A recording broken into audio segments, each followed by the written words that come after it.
So the most important part in the diagnosis is listening to a patient's symptoms. When they're having pain, what their pain is like. There's a condition called chronic exertional compartment syndrome. In certain patients, when they exercise, the muscle starts to expand. It happens when there's a buildup of pressure in one of the 4 compartments of the leg. The lining around the muscle can't expand enough to accommodate that. And so it can cause pain, it can cause weakness, and even sometimes numbness, tingling.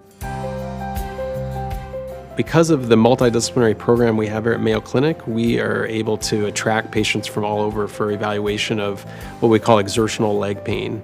We have these diagnostic tools, we have the different treatment options that a patient can essentially get kind of a one-stop shop. It can be a very difficult diagnosis to make, first of all, and then obviously to treat.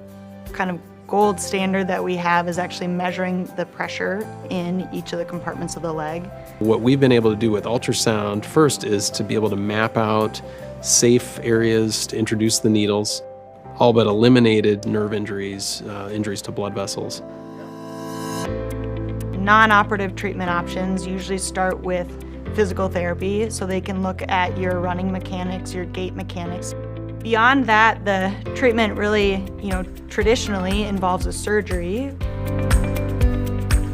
We have absolutely revolutionized the treatment of exertional compartment syndrome through an ultrasound-guided procedure that can be done in the office under local anesthesia, a procedure that we can do through about a 2 to 3 millimeter incision. Ultrasound helps us guide a tool underneath the skin to cut the fascia. And then under ultrasound, we can actually watch the blade cut through the fascia, and we can do the fasciotomy right there. And the patient walks out with a very small incision and gets back to running within a few weeks.